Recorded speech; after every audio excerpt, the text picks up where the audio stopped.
안녕하세요. 코리아 템베거입니다.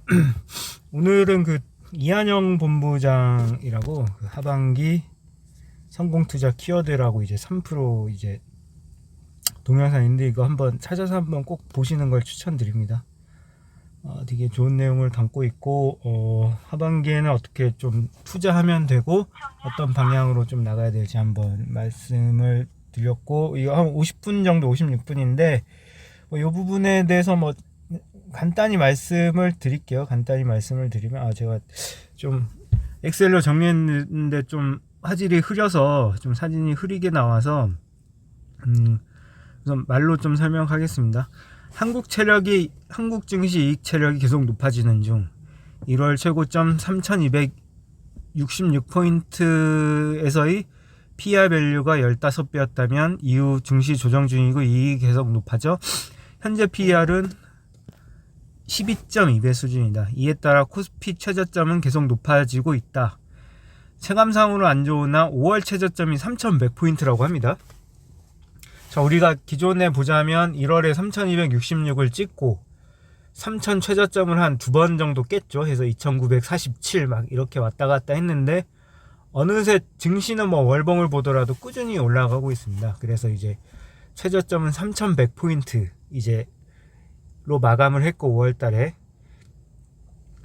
기관 외인이 계속 팔고 있고 수급이 좋지 않은데도 쉽사리 빠지지 않는다는 것은 기초 펀더멘탈이 강해진다는 것이다.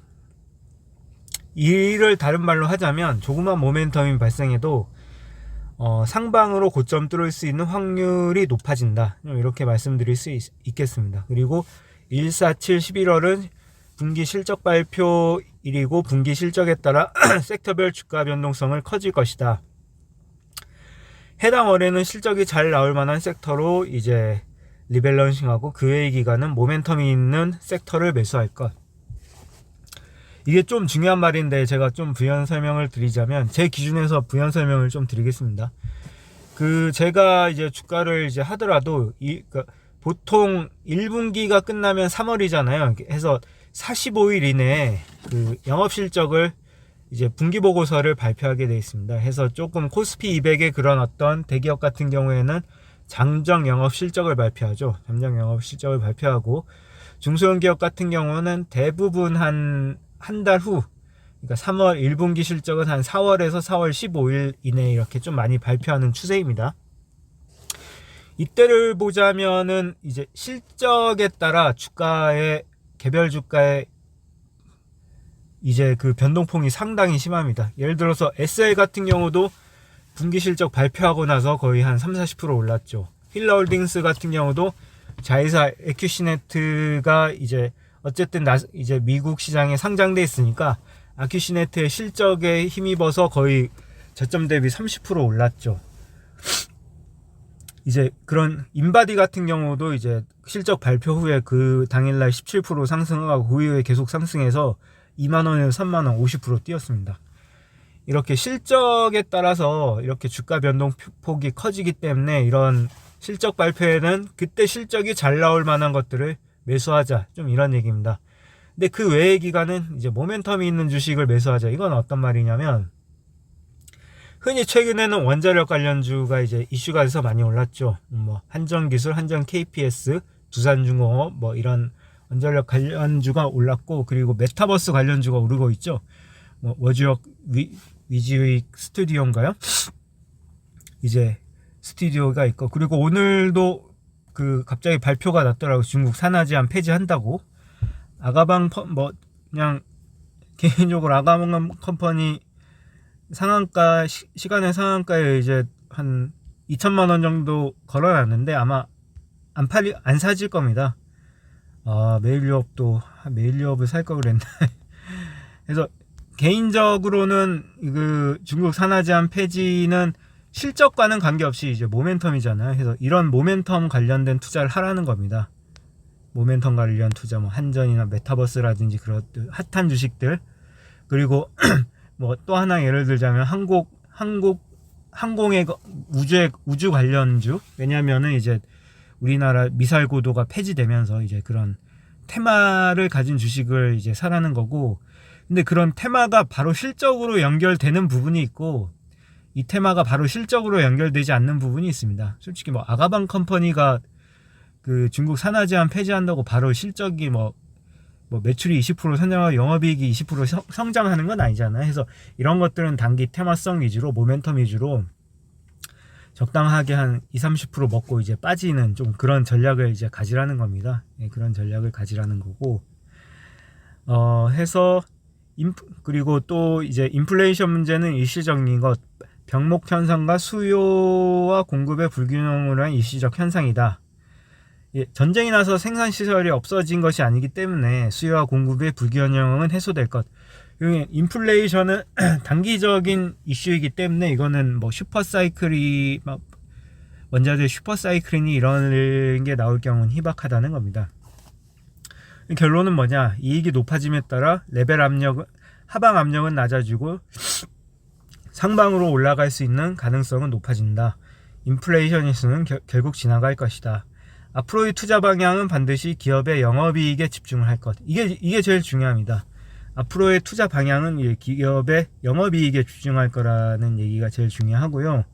여기는 거기서 한번 나온 부분을 제가 한번 캡처해서 한번 봤습니다. 여러분들도 이거 한번 캡처해가지고 한번 쭉 보세요. 이게 뭐냐면은 2분기, 3분기, 4분기 YOY가 전년 2분기 대비 올해 2분기 실적 예상 1분기는 이미 발표했으니까 이거는 증권사의 컨센서스입니다. 컨센서스 증권사의 예상인 거고, QOQ는 뭐냐면은 이제 전분기 대비, 그러니까 2021년 2분기면 2021년 1분기 관련 이제 그런 어떤 실적인 거죠. 실적인 거고, 여기 보시면은 이제 이 빨간색 박스가 전분기 대비와 전년 대비 다 좋아지는 것들. 2분기에는 이제 소재, 에너지, 산업재, 경기 관련 소비재, 뭐 자동차 뭐 이런 것들이 있고, 근데 3분기를 보시면 이제 주로 미디어, 호텔, 교육, 호텔 레저 서비스, 뭐 소매, 유통 이런 것들이 좀 주로 돼 있습니다. 그래서 이걸 자세히 보시면 계속해서 2, 3, 4분기 전년 대비 그리고 동기 대비 좋아지는 것들이 이제 이 이한영 본부장 같은 경우에는 이제 화장품, 호텔, 레저, 미디어, 소매 이런 부분을 이제 얘기하고 있습니다. 그래서 장기적으로 올해는 이런 부분에 좀 투자하라는 얘기고요. 이게 제일 중요합니다. 이런 부분에 투자하라는 거고, 반도체 같은 경우도 2분기에 상당히 좋아집니다. 4분기까지 좋아지고, 그럼 우리가 반도체 관련 주식 가지고 있으면 뭐 지금은 좀 안 좋지만 계속 보유를 해야 된다는 거죠. 자동차 관련주도 1분기 좋았죠. 2분기도 YOY로 거의 한 1000% 신장, QOQ로도 괜찮고 3분기에도 괜찮습니다. 근데 QNQ에는 약간 빠지고 4분기 괜찮고, 자동차 관련주도 이제 매수할 만한 거죠. 근데 보시면은 이제 QOQ가 엄청나게 안 좋아지는 것들 보시죠. 이게 어떤 것들이냐면 소재, 화학, 비철금속, 철강, 에너지, 건설, 뭐 기계, 뭐 이런 쪽들은 보시면 계속 안 좋아져요. 계속 3분기도 안 좋아지고 4분기도 안 좋아지고. 이게 뭐냐면은 이게 전년 대비로는 어떻게 보면 좋아질 수 있지만 그 좋아지는 폭이 작아지고, 그리고 분기 대비로는 계속 안 좋아진다는 뜻입니다. 이걸 증권사들이 예상을 하는 거고, 물론 이 예상치보다 더 잘 나오면은 그 컨센서스 상으로 이제 주가가 폭등할 수 있겠죠. 폭등할 수 있지만 증권가들의 예상은 이렇게 좀 안 좋아진다. 그건 뭐냐? 전년 대비도 좋아지고 전 분기 대비로도 좋아질 수 있는 주식을 투자해라. 그런 얘기입니다. 그런 얘기인 거고, 그래서 요거를 한번 쭉 보시고 요 섹터에 맞는 이제 주식들이 어떤 게 있을까?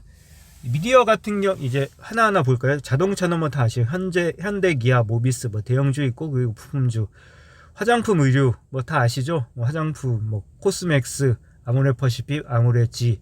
뭐 의류 같은 경우도 많죠. 뭐 특히 우리나라는 OEM 업체가 많죠. 뭐 영어무역, 한세실업, 휠라홀딩스, 뭐 코에패션, FNF, 호전실업 하고 뭐 저 SJ그룹, 의료업체는 뭐 열거하기에도 다 엄청 많은데, 이거는 한번 여러분들이 안 오른 주식을 한번 보시고 한번 구매하시면 될 것 같고, 왕구 쪽은 저도 잘 모르겠네요. 왕구 쪽은 잘 모르고, 호텔 레저 서비스, 호텔은 뭐 호텔신라, 그리고 GS 리테일도 파르나스 호텔을 가지고 있어요.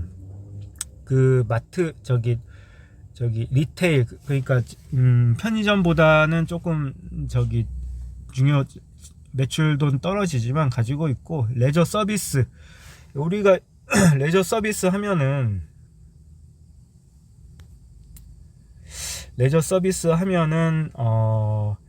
되게 호텔 신라하고 호텔 관련주가 생각보다 없어요. 근데 없지만 최근에 보면 아난티, 대명 소노시즌 용평 리조트, 이런 것들이 호텔 리조트 관련주란 말이죠. 근데 보면은 주가가 또 계속 올라요. 최근에 또 오르고. 근데 이제 월봉으로 보면 이제 상승하고 있는 초입이죠. 우리가 생각을 하는 거예요. 이런 종목들을 보고, 대명 소노시즌 용평 리조트 장기적으로 오를 것인가.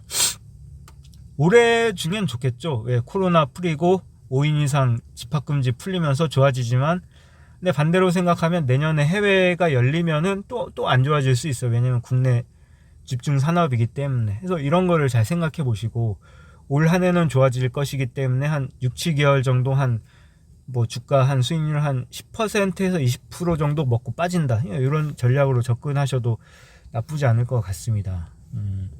저도 뭐 호텔 신라나 있지만, 요거를 보고 이제 언제까지 가져갈까를 한번 좀 고민 중이고, 그래서 여러분들도 이거 보시는 분들도 요거를 보시고 한번 생각을 해보세요. 여러분들이 직접 한번 생각을 해보시고, 진짜 괜찮을 것 같다 해서 논리적으로 맞으면은 매수하는 거고, 아니면은 매수를 안 하는 겁니다. 저도 지금 제가 거의 신용으로 레버리지를 사용해서 거의 3, 4억을 주식을 매수했어요. 왜? 저는 상방이 열려 있다고 올 초부터 베팅을 하고, 그 베팅에 따라 가고 있어요. 이제 한번 3266 고점 찍고 올라가서 3400, 500까지는 저는 갈 것이다. 물론 어디까지 갈지 모르겠어. 어디까지 갈지 모르겠지만, 아직은 우리나라의 주가가 모든 사람들의 그 기관 투자자나 외국인 투자자, 모든 사람들의 욕심을 채울 만큼 많이 상승하진 못했고, 그리고 실적이 뒷받침되어 있고, 그리고 엄청난 유동성 장세이기 때문에 한번 크게 친다. 그래서 제가 그 예전 동영상에도 이제 그 박세익 전무가 얘기한 걸 한번 말씀드렸죠. 지금 5월까지는 중소형주 장세되고 6월부터는 대형주가 갈 확률이 높다. 그리고 대형주의 랠리가 한번 삼성전자, 현대차, 기아차, 뭐 LG화학, SK이노베이션 대형주의 랠리를 한번 시작하고 끝난 다음에, 그리고 기타 뭐 진짜 바이오 잡주들, 그런 테마성주들이 올라가고, 그리고 이제 조정이 들어간다. 그게 100% 맞을 수는 없지만 과거엔 그랬어요. 과거에는 그랬고, 뭐 그런 전문가들도 과거에 그런 경험을 바탕으로 얘기하는 거기 때문에 우리가 이게 맞다 안 맞다를 떠나서 비슷하게 움직일 확률이 많은 거죠. 해서 그렇게 우리가 항상 시장을 바라보면서 접근을 하자는 거죠. 저는 접근을 하자는 거니까. 오늘은 좀 동영상이 좀 길었습니다만, 아무튼 이런 거를 잘 좀 파악하셔가지고 여러분들도 좀 성공 투자를 할 수 있었으면 좋겠습니다. 왜냐면은 주식이란 거는 이게 뭐 제로섬 게임이 아닙니다. 그 주식은 항상 지수가 상방으로 가고 있잖아요. 해서 항상 모든 사람이 이제 공부를 하면 같이 먹을 수 있는 그런 장이 되는 거고, 괜히 이런 좋은 장에 괜히 그 테마성주나 아니면 영업이익과 그 펀더멘털이 실적이 수반되지 않은 그런 종목들을 좀 사셔가지고 좀 고생하는 일이 없었으면, 저는 좀 그런 마음에서 좀 이런 좋은 동영상이 있기에 한번 제가 올려봤고요. 시간 되시면 한번 보시길 바라겠습니다. 네, 방송 이걸로 마치겠습니다.